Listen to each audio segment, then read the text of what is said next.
지금 일본 경제에서 믿을 수 없는 대형 사고가 터졌습니다.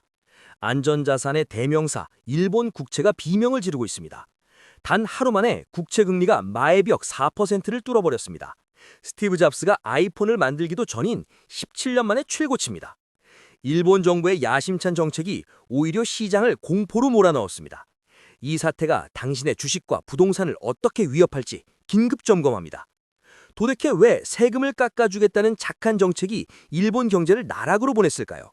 보통 세금이 줄면 국민들 지갑이 두꺼워져서 경제가 살아나야 정상인데 이번엔 정반대 상황이 벌어졌습니다.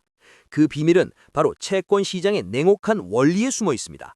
먼저 경제를 잘 모르는 분들을 위해 아주 쉽게 설명해 드리겠습니다. 채권 금리와 가격은 희소와 같습니다. 금리가 하늘로 치솟았다는 건 반대편에 있는 채권 가격이 바닥으로 처박혔다는 뜻입니다. 지금 일본 국채 40년물 금리가 4%를 넘고 30년물도 폭등했습니다. 하루에 1bp만 움직여도 큰일인데 무려 25bp가 움직였습니다. 이건 심장이 평소보다 3배 빨리 뛰는 발작 상태와 같습니다. 시장 참여자들 모두가 국채를 내다 버리고 있습니다. 사건의 발단은 일본 정치권의 조급함이었습니다. 선거를 앞두고 표심을 잡겠다고 소득세 감세와 현금 지급을 발표했죠. 그런데 투자자들은 계산기를 두들겨보고 기겁했습니다. 세금은 줄어드는데 돈 쓸 곳은 많다? 그럼 빚을 더 내겠구나 라고 간파한 겁니다. 부족한 세수를 메우려면 국채를 더 찍어서 팔아야 합니다. 공급이 쏟아지면 가격은 똥값이 됩니다. 사과가 갑자기 1000박스 쏟아지면 사과값이 폭락하는 것과 똑같습니다. 일본 정부의 포퓰리즘이 국채 공급 과잉 공포를 자극해 금리 폭등을 불러왔습니다. 더 무서운 건 일본의 재정 상태입니다. 일본은 GDP 대비 부채 비율이 260%가 넘는 빚쟁이 국가입니다. 금리가 조금만 올라도 갚아야 할 이자가 눈덩이처럼 불어납니다. 시장은 일본이 이 이자를 감당 못하고 무너질까봐 두려워하고 있는 겁니다. 이건 2년 전 영국 리즈 트러스 총리 사태와 소름 돋게 똑같습니다. 감세 정책 발표했다가 영국 경제가 파산 직전까지 갔었죠. 지금 전 세계 투자자들은 일본을 보며 영국의 악몽을 떠올리고 있습니다. 일본판 리즈 트러스 사태가 터지는 건 아닌지 말입니다. 지금 이 영상을 보시는 분들 중에서도 일본 경제가 이상하다고 느끼신 분 계신가요? 혹시 엔화가 너무 싸다고 생각해서 환전해 두신 분 있다면 댓글로 현재 상황을 공유해 주세요.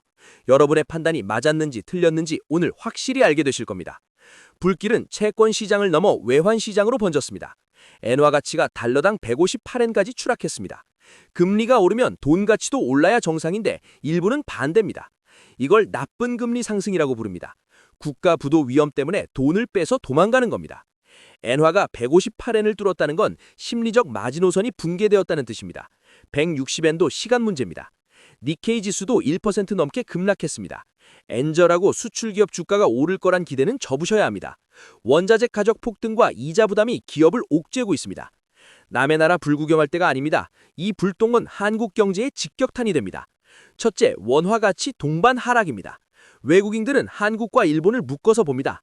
엔화가 무너지면 원화도 같이 팝니다. 150엔 찍던 날 우리 환율도 춤을 췄던 거 기억나시죠? 둘째는 수출 전쟁입니다. 해외에서 현대차와 도요타가 경쟁하는데 엔저로 일본차 가격이 싸지면 우리 수출 실적은 박살납니다. 삼성전자나 현대차 같은 주력 기업들의 주가 하락으로 이어질 수 있는 아주 예민하고 위험한 문제입니다. 셋째는 투자자들의 직접적인 피해입니다. 엔화가 바닥이라며 빚내서 투자한 일학개미 여러분 지금 계좌 보고 한숨 나오시죠? 일본 국채 금리가 오르면 채권 투자 상품은 손실을 보고 엔화까지 떨어지니 환차손까지 입는 이중 덫에 걸린 셈입니다.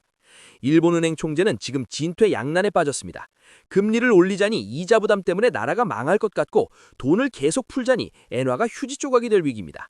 이러지도 저러지도 못하는 사이에 일본 경제라는 트럭은 브레이크 없이 질주하고 있습니다. 결국 일본은행은 아주 미세하게 금리를 올리는 신용만 할 가능성이 큽니다. 앞으로 몇 달간 투기 세력과의 치열한 눈치 싸움이 벌어질 겁니다. 우리는 이 흐름을 냉정하게 지켜봐야 합니다.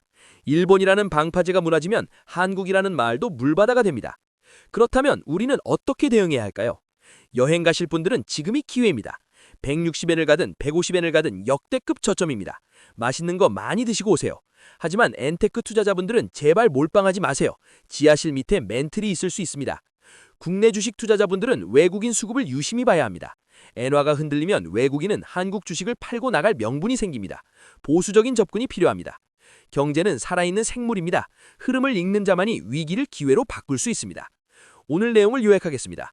일본 정부의 설익은 감세 정책이 국채 시장 신뢰를 박살냈고 이로 인해 금리 폭등과 엔화 추락이라는 최악의 성적표를 받았습니다. 이 여파는 한국 환율과 증시에도 태풍을 몰고 올 것이니 안전벨트 꽉 매셔야 합니다. 오늘 영상이 도움이 되셨다면 구독과 좋아요 부탁드립니다. 일본 경제 위기가 한국 PF와는 또 어떻게 연결되는지 궁금하신 분들은 댓글로 질문 남겨주세요. 다음 영상에서 더 깊이 있는 분석으로 찾아오겠습니다. 여러분의 자산을 지키는 경제학이었습니다.